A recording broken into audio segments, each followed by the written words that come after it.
Comentario sobre el cuento de Guy de Maupassant, Miss Harriet. Esta es una labor dentro del seminario de la Fundación Biblioteca Franz Kafka BFK, titulado En memoria de Franz Kafka y de Anton Chekhov. El título del seminario es ese, pero hemos abierto el lapso comprendido en julio y agosto para evocar el aniversario 130 de la muerte de Guy de Maupassant. Luego de agosto retornaremos a la alternancia de lectura y de análisis de Kafka y de Chekhov. Soy Carlos Mario González, director de la BFK. Y el comentario que quiero ofrecer lo he querido titular El amor como abrazo mortal. Para comenzar, lo que puede ser mi aporte, sumado al de todos los otros miembros de nuestro seminario, yo quisiera hacerlo con una anécdota que obviamente no está comprendida en el cuento, pero que puede ser pertinente a él, o por lo menos a la sensibilidad de quienes se aproximan a este hermoso y conmovedor relato de Maupassant. Este relato se encontró en los manuscritos de Maupassant, que estaba dedicado a la condesa Potocka. La condesa Potocka, según algunos biógrafos, fue la única mujer que conmovió amorosamente a Maupassant. Maupassant fue un hombre muy autónomo, de una vida muy independiente, y sostuvo encuentro con muchas mujeres, pero nunca ancló en un amor. De hecho, la versión que se pasa sobre la condesa Potocka tampoco está confirmada plenamente, pero algunos siguen la pista y dicen que probablemente haya sido la única mujer que logró llevar a Maupassant a la experiencia de un sentimiento amoroso. La condesa Potocka era una mujer muy bella, de gran éxito en su época. Estamos hablando de la segunda mitad del siglo XIX. Era dueña de un salón, como se llamaba, a los lugares de encuentro para tertuliar literariamente, poéticamente o para escuchar música. Incluso fue también conocida de Marcel Proust. Y a su vez, algunos biógrafos de Proust dicen que la imagen de Madame Verdurin, ese personaje tan importante del primer tomo de En busca del tiempo perdido por el camino de Swann, dueña de un salón parisino, que Madame Verdurin está construida a partir de la experiencia de amistad que sostuvo Proust con la condesa Potocka. No está de más agregar que esta condesa tuvo una muerte terrible. Ella había sido, pues, ya lo dije, muy popular, muy conocida en las altas esferas de la aristocracia y de la intelectualidad, y muy rica. Pero después de la Primera Guerra Mundial, ella entró en bancarrota y la muerte de ella fue terrible porque murió en la pobreza, en el ostracismo, y murió devorada por sus perros y por las ratas. Quise mencionar esto porque es muy inusual que Maupassant hubiese pensado en alguien particular, por ejemplo, sobre todo una mujer, para dedicarle un texto suyo. Y según pues algunos, este texto estaba dirigido en términos de dedicatoria a la condesa Potocka. Dije que quiero llamar este comentario El amor como abrazo mortal. Yo siempre que voy a hacer un comentario me propongo previamente que voy a esquivar repetir algo que casi que se me viene siempre a la boca sin yo controlarlo. Y la verdad es que siempre fracaso. Cuando termino de leer un cuento de un gran escritor o de una gran escritora, siempre se produce en mí un efecto que es el que luego se vuelve palabra y que me condena a repetir hasta el infinito esta afirmación. La gran literatura puede suscitar en un ser humano que esté hecho para eso la sensibilidad y la reflexión sobre sí mismo, pero también sobre los semejantes. Hay una discusión que yo no pierdo de vista, que formula, entre otros, por ejemplo, George Steiner, que dice que frente al ideal romántico de que la naturaleza, la literatura nos hace mejores, pues habría que recordar, y él trae a colación esos ejemplos, que muchos comandantes nazis eran muy sensibles ante el arte, por ejemplo, que Goebbels podía escuchar a Mozart y se le venían las lágrimas, pero luego se levantaba e iba a arrasar con los judíos. Y dice Steiner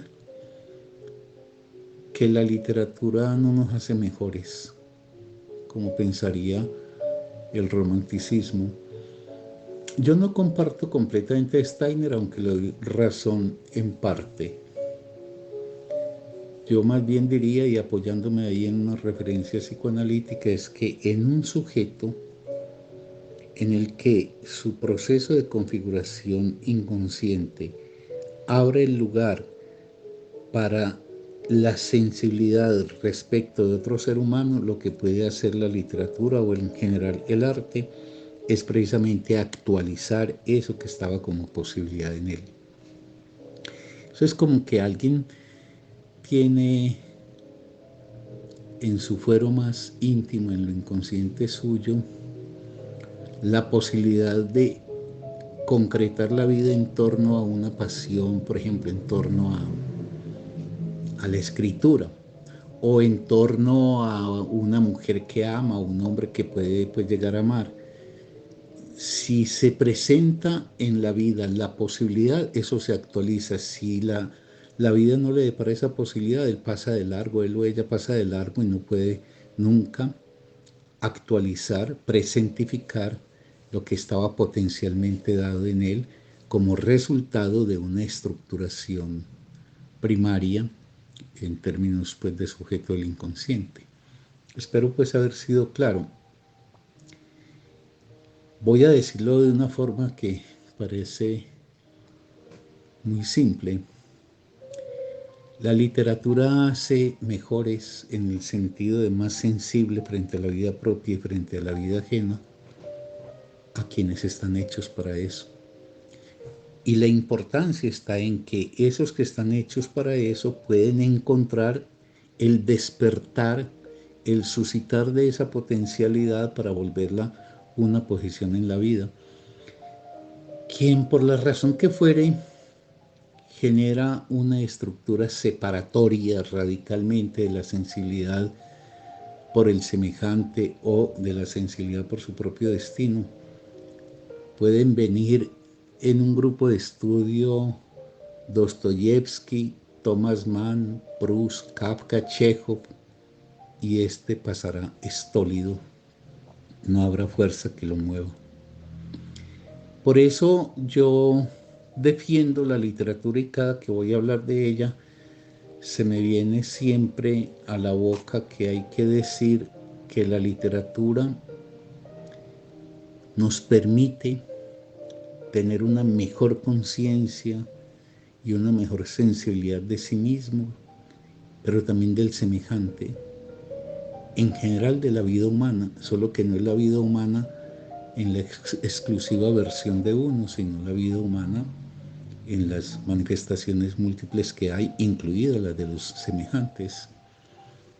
Que eso lo posibilita la literatura. ¿En quiénes? En quienes estaban dados para esa posibilidad. En quienes no, ya lo dije, continuarán impertérritos el camino de la vida.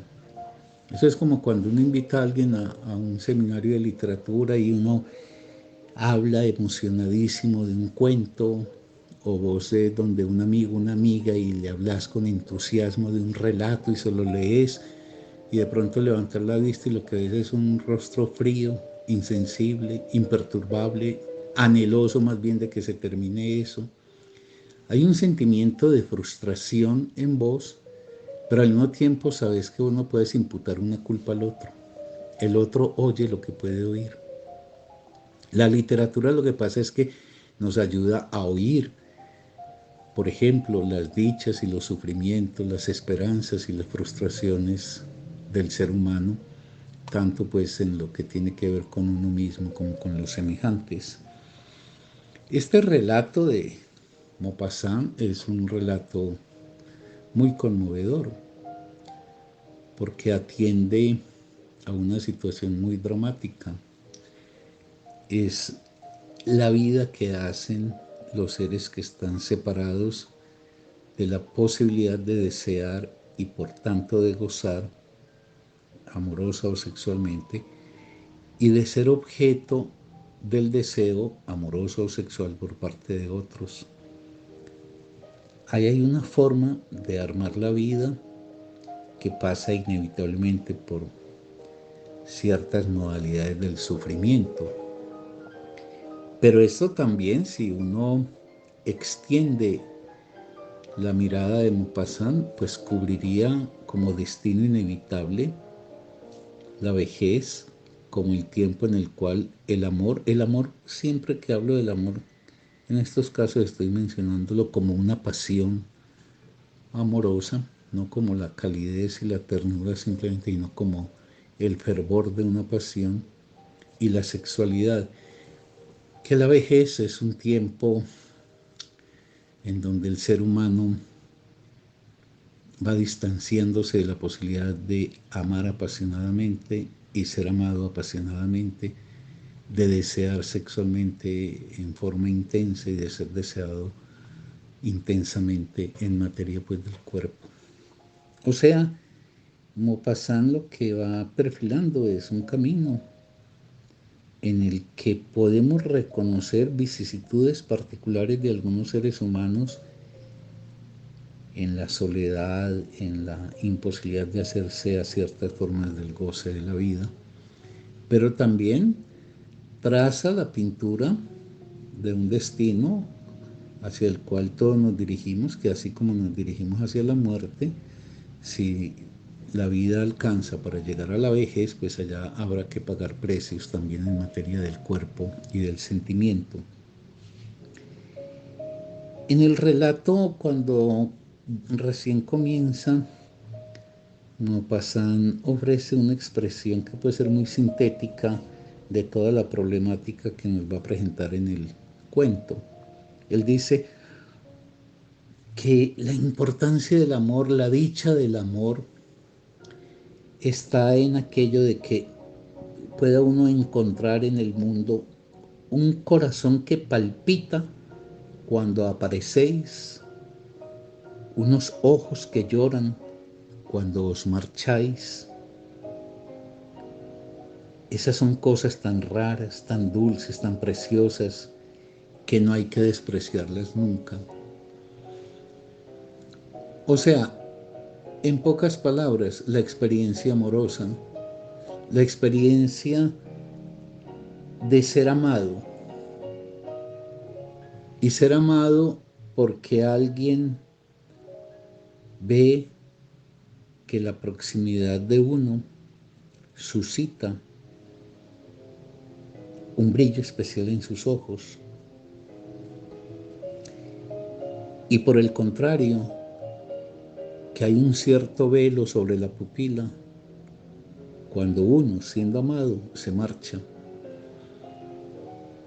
Esa es una dicha humana, ser amado por alguien.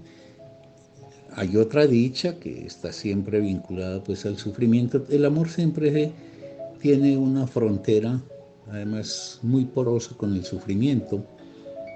Otra dicha es amar. O sea, el amor le puede decir a uno, os doy la felicidad de amar, pero también os doy la felicidad de ser amado.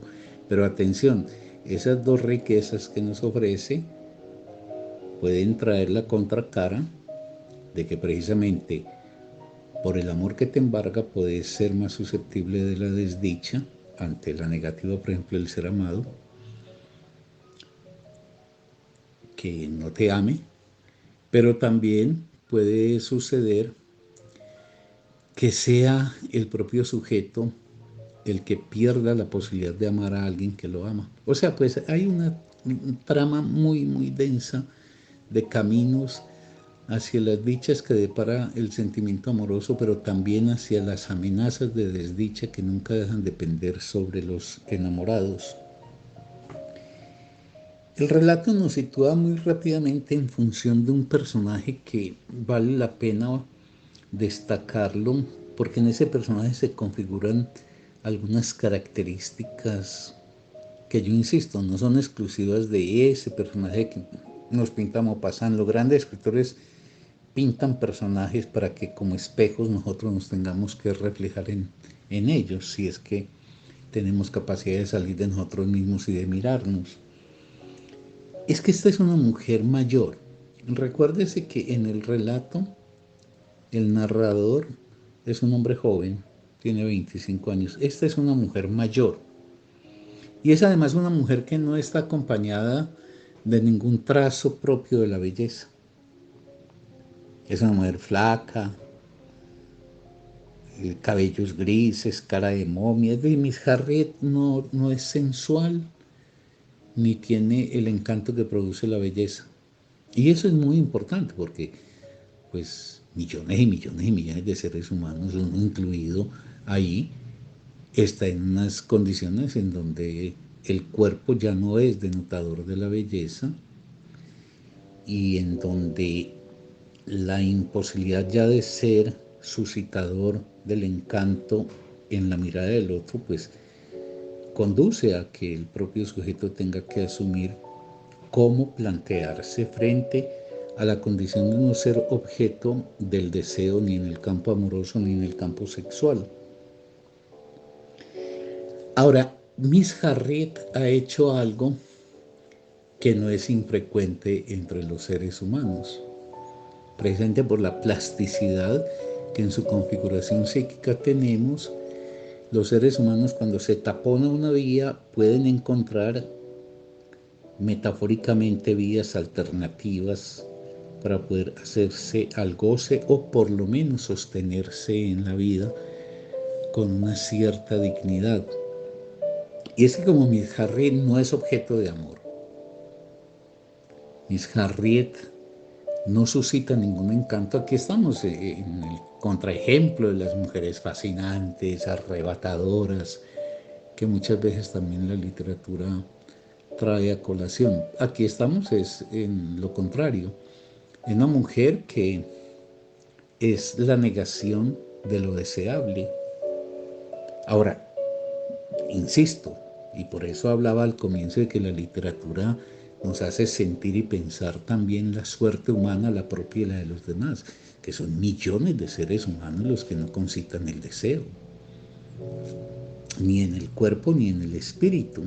Entonces, lo que se pregunta el gran escritor es qué pasa en el alma de esos seres humanos y cuáles son los particulares caminos, muchas veces dramáticos, sino directamente trágicos. Trágico, como por ejemplo pasa en este relato, que le acontece a quien tiene que experienciar la vida así, ya sea desde siempre o ya sea, por ejemplo, por el paso de los años. Pero venía diciendo yo que el ser humano en su plasticidad puede encontrar formas supletorias para ciertos objetos que le quedan cancelados. Por ejemplo, en Miss Harriet es el profundo amor a la naturaleza por vía de la creencia religiosa que tiene. Eso es muy bonito y con unas pinceladas muy breves, Maupassant nos sitúa en ese punto. Entonces imaginemos, la campiña francesa, una mujer inglesa que llegó ahí por azar, carente completamente de la fascinación y del atractivo que depara la belleza.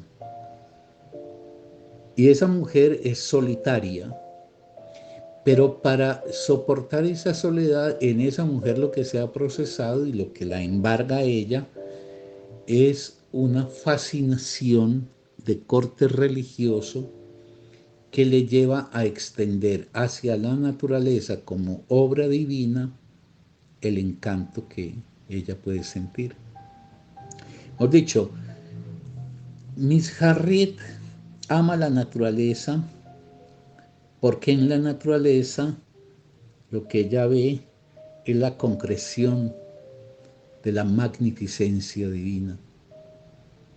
Entonces esto es muy importante retenerlo. O sea, ella no tiene la dicha de un hombre que la bese, que la toque, que la ame además. Entonces es un ser que puede quedar en el ostracismo de una soledad devastadora, pero ella ha encontrado un camino supletorio y es el amor a Dios. Fíjense que se trata también del amor, solo que ya no es el amor a un objeto carnal, sino el amor a una figura fantaseada que se llama Dios, y ella deposita sobre ese Dios el encanto, pero para que esa relación con ese Dios se vuelva también dadora de dicha en la cotidianidad, ella devuelve, o mejor dicho, pasa por Dios para volver otra vez al mundo en la forma de la naturaleza. Y la belleza de la naturaleza en sus múltiples expresiones, vegetales, animales, paisajísticas, etcétera, arroban a esta mujer, la fascinan. Y entonces la vida de ella es encontrar un goce en la contemplación de una naturaleza que la embarga, y la embarga porque esa naturaleza es para ella la expresión de la creación del Señor. Y entonces resulta que ella se encuentra ahí a un muchacho, este joven de 25 años, que es un pintor errabundo, de esos que iban muy propios del mundo romántico del 19, con caballete al hombro y donde veían un paisaje natural se sentaban a pintarlo. Entonces este muchacho que se ha hospedado casualmente en la misma, en el mismo hostal donde está la señora Harriet, Miss Harriet, es un pintor y es un pintor realista, es un pintor que pinta la naturaleza. Entonces ahí hay un punto de enganche. Noten una cosa, Miss Harriet está volcada sobre sí misma y es en una relación con una figura imaginaria, Dios, a quien le asigna ser el creador de esa hermosura de naturaleza que la rodea. Miss Harriet se desenvuelve en eso. Aparece alguien que no tiene que ver con Dios, que no ve la naturaleza como creación divina, sino que ve la naturaleza como algo esplendoroso, de lo cual él se ocupa en términos de reproducirla creativamente como expresión pictórica. Entonces tenemos al pintor que recrea la naturaleza mediante el pincel y el lienzo, y el espíritu religioso, que es el de Miss Harriet, que la venera, y que la venera como manifestación de esa magnificencia divina. Ahora, antes de seguir con este camino que tiene que ver con el asunto pues de cómo se va construyendo aquí una historia y cómo un ser humano, Miss Harriet, empieza a vivir unas vicisitudes específicas, el otro también, aunque son distintas, no podemos dejar de mencionar, o yo no puedo dejar de mencionar algo que algunos críticos literarios han formulado, y es que en general en un cuento, por más breve que sea el cuento, se pueden entretejer algunos niveles distintos a aquel que es el centro del cuento. En una novela es muy claro, en una novela generalmente los grandes novelistas entretejen varias historias y como la novela tiene una extensión mayor, pues entonces pueden desplegar esas varias historias y el gran poder está también en la articulación que hacen de ellas, etcétera. Lo que pasa es que el cuento por la brevedad clama porque sea una historia, unos cuantos personajes, unos espacios muy delimitados, una presentación y un desenlace más o menos breve. No obstante, los grandes escritores no dejan de dejar deslizar algunas problemáticas que quedan como inquietud aunque no sean desarrolladas. Por ejemplo, en este relato de Maupassant. Maupassant, y en esto es muy semejante a Chekhov, que son capaces de mirar la forma concreta, cotidiana, diaria de la gente, que tienen la mirada posada sobre lo minúsculo de la vida de la gente común y corriente, y por eso su literatura, me estoy refiriendo a Maupassant y a Chekhov, tiene como uno de los focos de atracción más marcados la vida del común, la gente del común, la gente del pueblo, los campesinos, los pescadores, el funcionario de bajo rango, etc. Pero, y esto lo comparten ambos, el gran escritor ruso y el gran escritor francés, que además son coetáneos, y además dicho sea de paso, para Chekhov fue muy importante Maupassant, lo admiraba mucho, incluso quiso traducirlo al ruso. Digo, ellos no idealizan al pueblo, ellos describen la vida efectiva, espiritual, sentimental, la miseria humana, que no es solamente la miseria material, sino la miseria simbólica, la estrechez de la existencia en que se ve condenada muchísima gente y por eso hay un tenor social e incluso político indirectamente en ellos. Ellos son personas que contribuyen a la conciencia de las condiciones de vida que llevan a que mucha gente literalmente tenga que hacer de la vida un acto de sobrevivencia. Pero ellos, ninguno de los dos idealiza el pueblo. No creen que el pueblo... En eso se diferencian, por ejemplo, de Tolstoy, que Tolstoy creía que el campesino era bueno, que el campesino era honrado, que el campesino... No, estos son muy duros y muy críticos con el pueblo, porque lo que ven es que son unas condiciones de vida las que conducen a unas actitudes con la existencia que no son las más loables ni las más aplaudibles. Y aquí en este relato de Maupassant se reitera eso, porque Miss Harriet, esa inglesa que ha llegado pues a esa campiña francesa, a ese pueblecito francés, pero que viene con el rasgo propio en general de los ingleses, que es protestante, pues esa población católica la margina debido a sus convicciones religiosas. Y esa marginación se vuelve en juicios, juicios descalificadores, es decir, valoraciones negativas, y ese poder de ponerla a un lado. Es decir, la pueden, por ejemplo, criticar diciendo que es atea, lo cual pues es contradictorio porque ella no es atea, ella es una creyente, solo que de otra modalidad religiosa.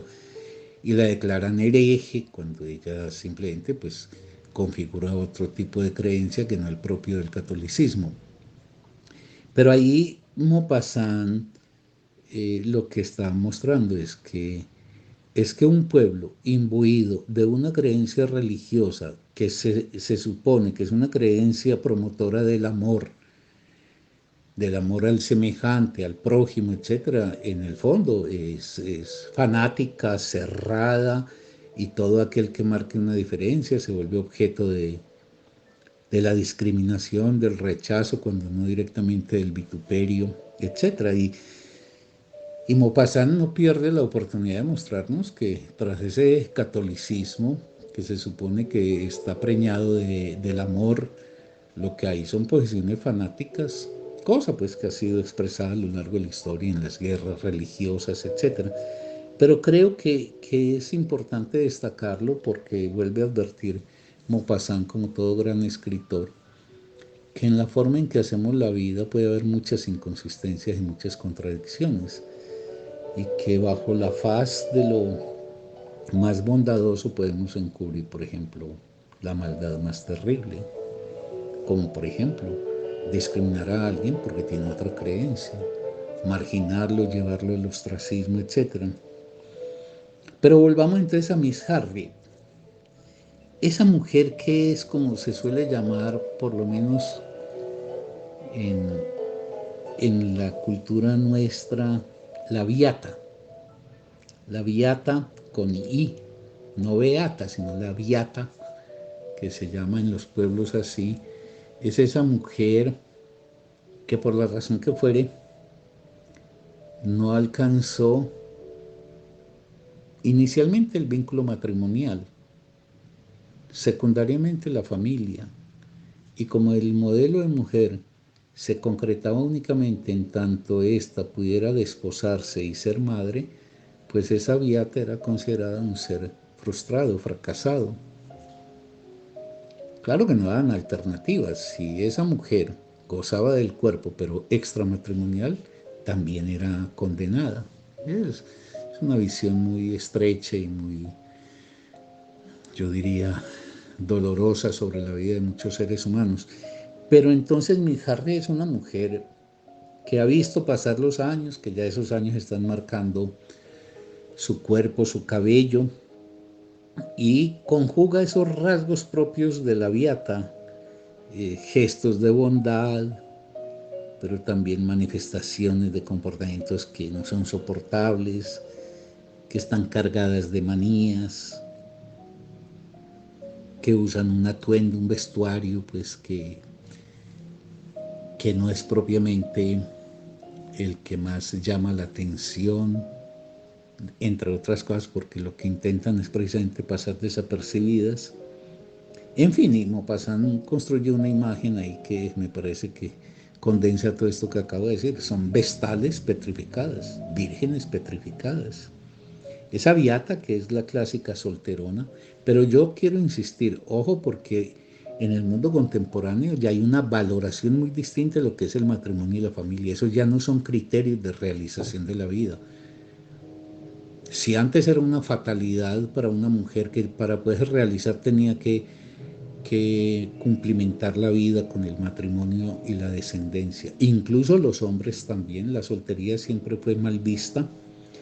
Hoy hace parte de las opciones de autonomía e independencia que un hombre o una mujer pueden tener. Hoy no nos define ni ser padres, ni ser esposos, ni ser esposas, etcétera. Pero estamos mirando el relato que nos trae pues Maupassant, y allí sí, Miss Harriet es la solterona, dejada a un lado por el tiempo, con un cuerpo que no es objeto de ninguna sensualidad, que no tiene la fascinación de la belleza y que no ha construido ningún tipo de compañía.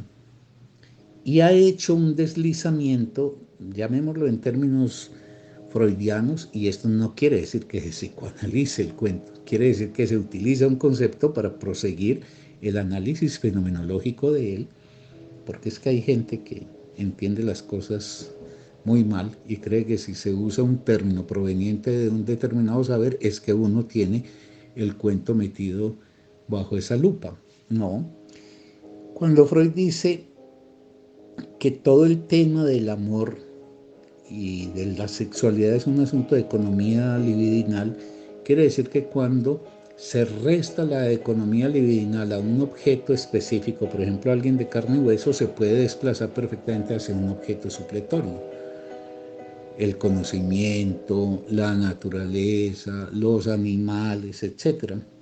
Entonces, Miss Harriet, que no encuentra una concreción amorosa en la gente de carne y hueso, ha desplegado el amor a la naturaleza bajo esa forma de volverla la expresión de un objeto de amor de ella que es Dios.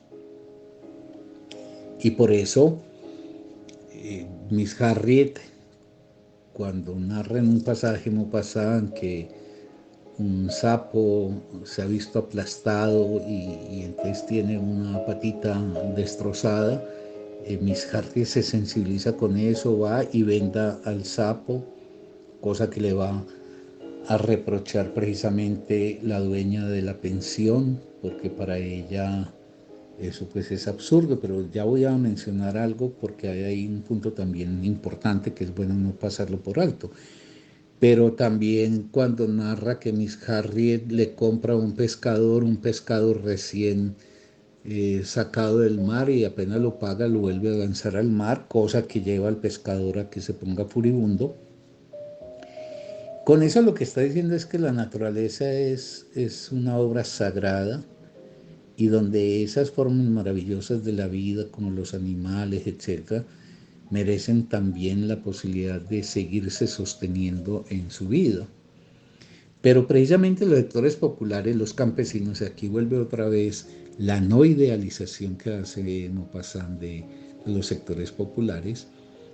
Los campesinos, por ejemplo, la señora de la, del hostal, de donde está, del hospedaje, pues donde se encuentran ambos, tanto el narrador como Miss Harriet, que es gente campesina, gente de la naturaleza. Entonces lo que se señala es que esa campesina que vive en la naturaleza no la ve. Y no solamente no la ve, sino que no la siente.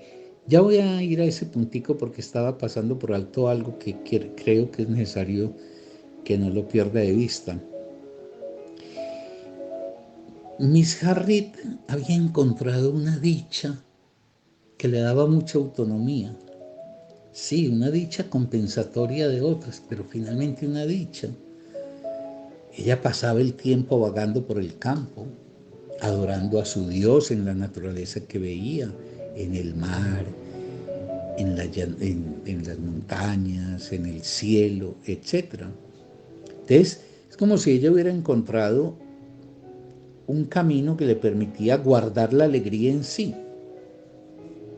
Es una relación que ella tiene con la naturaleza sin requerir a terceros. Por eso ella se levanta, sale a deambular, a caminar por los riscos, por las montañas, etc. Como si nos dijese, mire, yo me basto para encontrar la dicha. Porque como tengo una conexión de creencia profunda con un Dios a quien le asigno que fue el hacedor de esta maravilla y tengo esta maravilla ante mis ojos, pues tengo la satisfacción de permanentemente encontrar esa felicidad. Entonces fíjense que Miss Harriet no requiere un tercero, sino que ella ha encontrado como forma compensatoria de la dicha vedada por el encuentro concreto con un hombre amado, unos hombres amados, con la sexualidad del amor, ella ha encontrado la realización amorosa bajo la forma del objeto imaginario que es Dios, al que le asigna a su vez esa obra esplendorosa que tiene cotidianamente ante los ojos y que le depara pues la satisfacción. Ella pues no requiere a terceros y eso en cierta forma lo que suscita en ella es una gran autonomía. El relato lo que muestra es una mujer que va, viene, sube, baja, está convencida de la misión que le corresponde como predicadora, por ejemplo, de su creencia, o más que predicadora, promotora de su creencia, y la fascinación de la naturaleza la embarga. Ese punto se debe examinar a la luz de una pregunta que es una pregunta clave. Los grandes escritores tienen un momento siempre en el relato que es como si ahí nos dejaran ya descifrar, ¿qué diría yo? Como el núcleo que sostiene todo el edificio de la narración. Y es en este caso, ¿qué pasa en las almas solitarias? Y más cuando esas almas solitarias han ingresado a la vejez. ¿Qué pasa en las almas solitarias? ¿Cuáles son las formas de la dicha o la desdicha, la soledad o el sentimiento de compañía, del sentido de la vida o del sinsentido? Por eso Grandes escritores le ayudan a uno a ver el mundo, le ayudan a uno a ver la vejez del otro, la vejez de uno. Yo diría, y no tengo temor en enunciarlo así, que nos ayudan a tener una mejor conmiseración por la experiencia humana, y no solamente por la propia, sino por la de los demás. ¿Qué pasa en esa mujer que vemos caminar, envejecida, silenciosa, desacompañada? ¿Qué pasa en su cuerpo? ¿Qué pasa en su espíritu?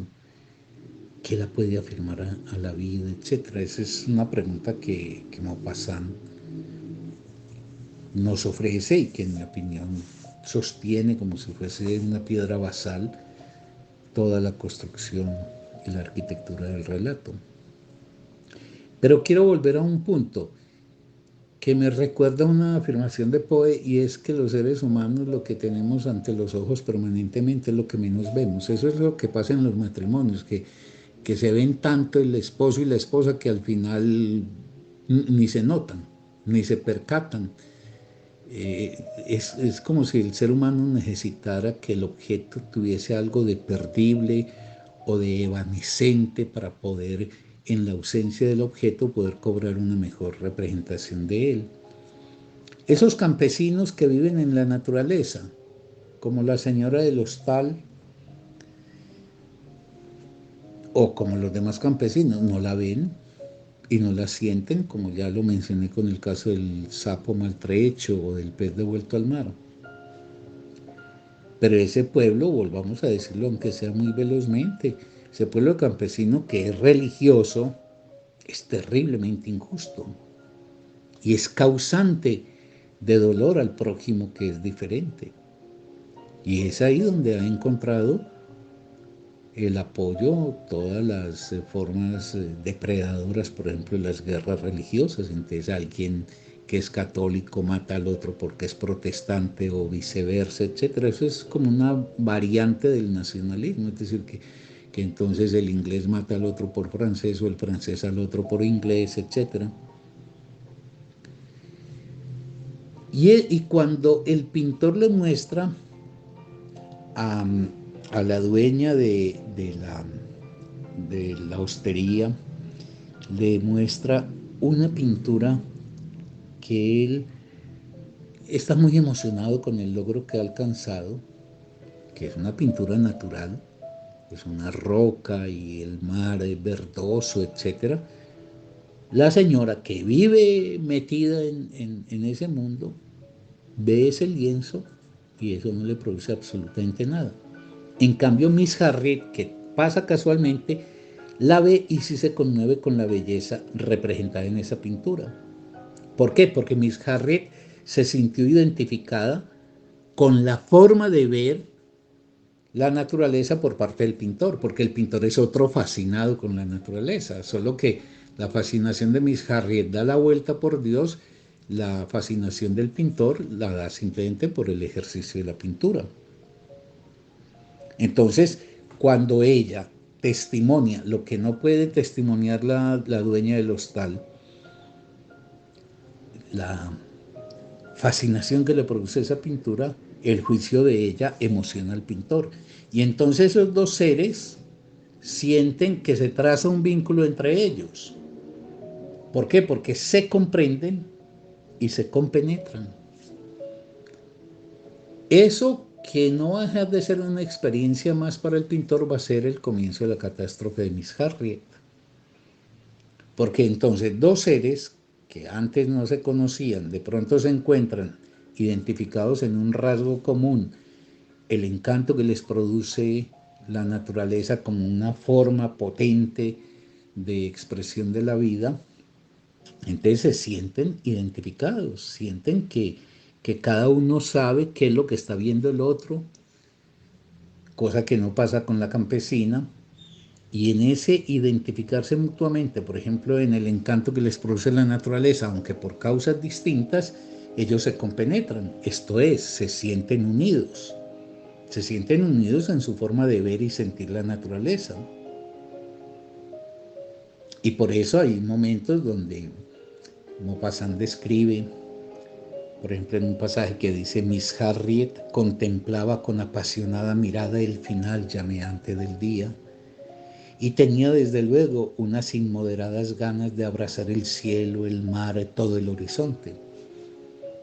Eso no lo puede hacer la señora del hostal, la señora de Cachet, porque eso lo puede ver alguien que tiene la posibilidad de reconocer el esplendor presente en la naturaleza. Ese esplendor se le puede acreditar a la divinidad o no, porque aquí se están encontrando alguien que le asigna a la divinidad el origen de esa esplendorosa expresión de la naturaleza y otro que va por otro lado y que se relaciona con la naturaleza en la forma de recreación de ella que le permite la elaboración pictórica.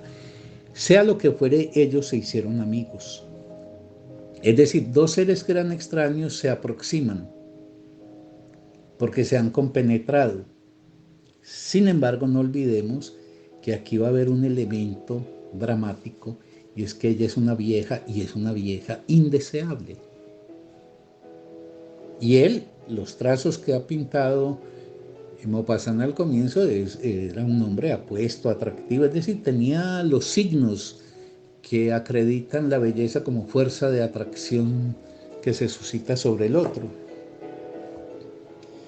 Miss Harriet amaba la naturaleza y aquí hay una expresión, en mi opinión, muy bella de Maupassant y muy freudiana. Y otra vez vuelvo y digo, y ahora no me vayan a decir que estoy psicoanalizando la obra, porque eso es no entender nada. Freud dice o Maupassant dice que ella ama la naturaleza con el amor sensual que no había dado a los hombres. Otra vez evoco a Freud cuando dice que en el fondo disponemos de una economía libidinal que sea objetiva o sea desobjetiva, se desplaza, etc.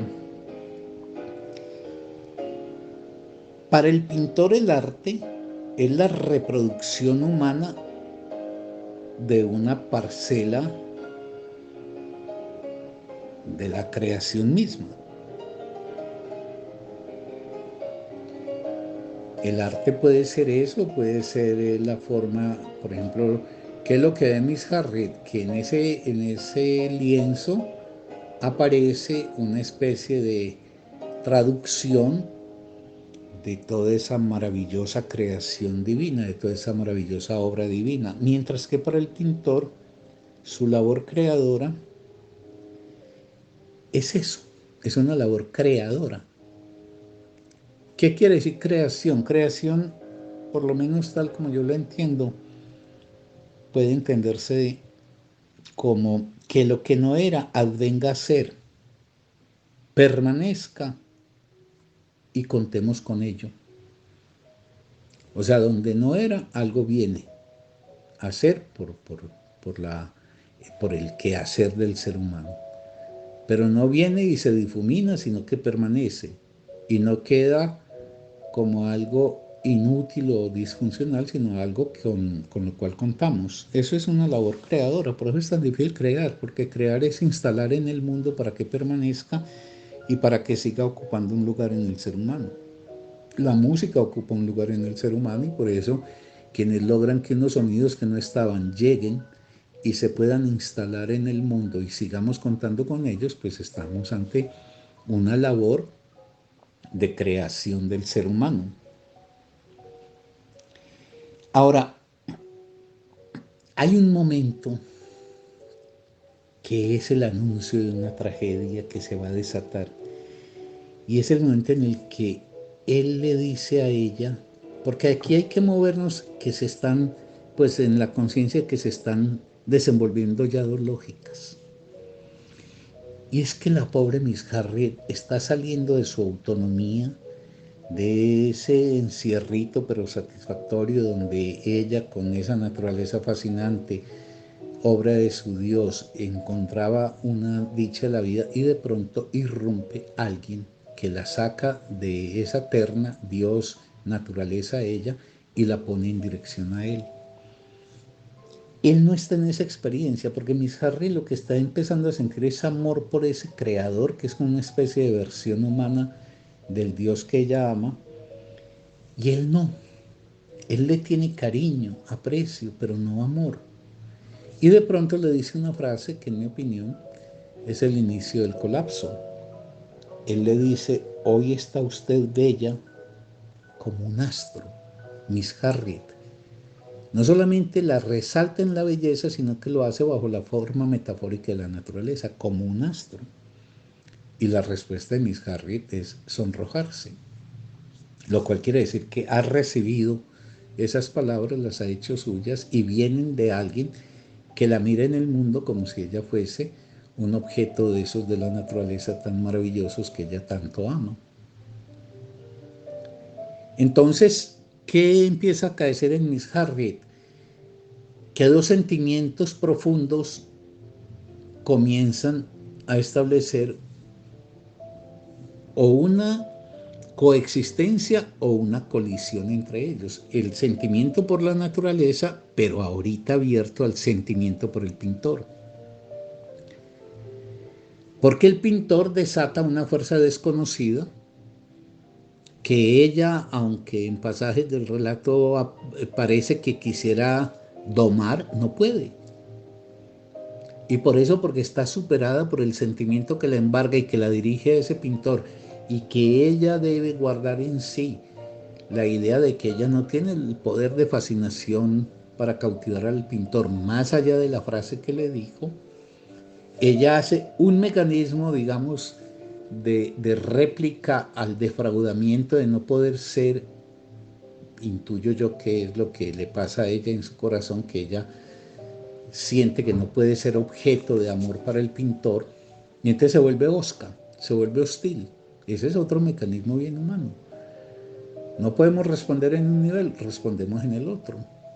Y aquel que se vuelve objeto de esa hostilidad no entiende como no entiende el pintor, porque el pintor es completamente ajeno a la tormenta que empieza a sacudir a Miss Harriet. En fin, y ya en el desenlace sigue el tejido maravilloso de un gran cuentista como Maupassant, cuando de pronto ya desbordada, sin posibilidad de contenerse más, Miss Harriet lloró, como quien ya no puede aguantar más, como quien está ya superado completamente por el sentimiento, y tembló. Y ese llanto y ese temblor lo lee el pintor como ese amor que en cualquier edad de la vida, sea la juventud o la vejez, puede embargar a alguien. El pintor ahí descubre que ella lo ama. Y esto es muy importante, ahora no viene al caso analizarlo, pero lo que indicaría es cómo se relaciona el amor, incluso si se quiere más ampliamente el deseo, tanto pues en su manifestación sexual como en su manifestación amorosa, con la edad, porque hay una tragedia que signa la vejez humana. Es muy probable que la vejez humana sea un tiempo donde el amor como sentimiento vivenciado se alcance a percibir por un sujeto, pero no sea el tiempo de la realización de ese amor, ya sea el amor bajo la forma de la pasión por otro o bajo la forma de la fogosidad erótica. Y por eso el pintor, cuando descubre ese amor de Miss Harriet, no puede dejar de sentir, siendo un gran hombre que, como lo muestra hacia el final del relato, queda muy conmovido y hace expresiones de mucha amorosidad, obviamente no pasional, para Miss Harriet, es que el de Miss Harriet, digo yo, no deja de parecerle a él un amor grotesco, un amor grotesco. Lo grotesco nace de la distancia, por ejemplo, generacional que hay aquí y de la desavenencia en términos del carácter de objetos para el erotismo y para la sensualidad. Y viene todo lo que ya es como el desenlace trágico de este cuento, pero que son como puntadas maravillosas en un tejido que va haciendo el escritor, y es cuando Miss Harriet sorpresivamente descubre al pintor besando a la cocinera. Porque el pintor tiene cierta lúdica con el cuerpo, a él no le pone a eso demasiado misterio, la muchacha cocinera pues tiene también cierta disposición y bueno, el cuerpo en sí mismo no es ni bueno ni malo y dos personas acuerdan y quieren gozarse sensualmente, pero aquí el desastre está en que Miss Harriet sorprende eso y obviamente para Miss Harriet eso es la debacle. De ahí viene ya toda la precipitación final de este relato. Miss Harriet se suicida lanzándose al pozo y viene todo ese final donde él que ha sacado el cuerpo, pero además lo sacan de forma grotesca porque lo tienen que subir izado por los tobillos, entonces la desnudez de un cuerpo que nunca había sido visto por un hombre en unas condiciones donde físicamente pues ella no es y ahora sí que menos atractiva, etcétera. Y él, sin embargo, que siente profundamente lo que ha sucedido y no quiere escapar al lugar de ser una causa de ello, independiente de su voluntad, cuando está lavando el cadáver de ella, dice esa frase, Maupassant, bajo mi dedo se abrió un poco un ojo que me miró con esa mirada pálida, con esa mirada fría, con esa mirada terrible de los cadáveres que parece venir del otro lado de la vida. Es ahí la plasmación de la muerte, ese cuerpo que ha sufrido tanto, ese espíritu que ha tenido tanto sinsabor por no ser objeto de amor, yace ahora ya muerto y esa muerte es para siempre. Y cuando él desnuda para poderle adelantar pues todos los necesarios procedimientos para el entierro, cuando él desnude ese cuerpo virginal, ese cuerpo no visto por ninguno, y ese cuerpo que aparece ya sin que exista conciencia alguna por parte de Miss Harriet en una desnudez que expresa la fealdad, la decrepitud, etc. Él no puede dejar de sentir que Miss Harriet es un ser que ahora ya muerto y para siempre ha quedado desgajada completamente de lugares, que por eso ella va a ser enterrada ahí, es como si ella no tuviera proveniencia en ningún lugar, que no hubiese un tiempo que la reclamara porque fue el tiempo de la infancia, la juventud o alguna cosa, y que no hay seres que se conduelan por su desaparición. En fin, este es un relato que muestra pues a Miss Harriet como un ser que tiene un cuerpo sin goce, es un ser que pasó por la vida sin saber del goce del cuerpo y al mismo tiempo un espíritu que ha estado marcado por la desesperanza y el sufrimiento. Qué desdichados son algunos seres sin amor siquiera, sin erotismo, seres que en el caso de Miss Harriet tratan de encontrar como compensación de sus miserias la creencia religiosa, pero que en lo concreto de la vida ni el goce de ser amados y de amar, ni el goce de ser deseados eróticamente y desear les fue conferido. Y ese Dios es un compensador, digamos, por vía indirecta de algo que humanamente ellos no pudieron concretar. Y de ahí que el final del relato,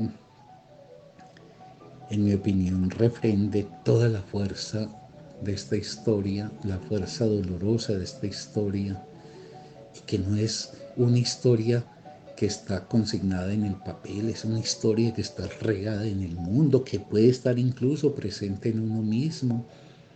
Y por eso insisto lo que dije al comienzo, la literatura puede ser el suscitador en un ser humano de una sensibilidad que le configure una mejor relación humana con los demás y consigo mismo. Digo que ese final, cuando él ya la ha lavado y la ha vestido pues para proceder a las honras fúnebres, él le da un beso póstumo a ella sobre esos labios que nunca fueron besados. Y hay algo que es muy doloroso en la paradoja. Esos labios pasaron virginales por la vida sin ser objeto de deseo, y ella no pudo ser sujeto del goce. Y cuando ha muerto, cuando ya la muerte llega con su carácter inapelable y eterno, él le confiere como homenaje último posar sobre esos labios virginales nunca antes besados, el beso que ella probablemente tanto hubiese anhelado.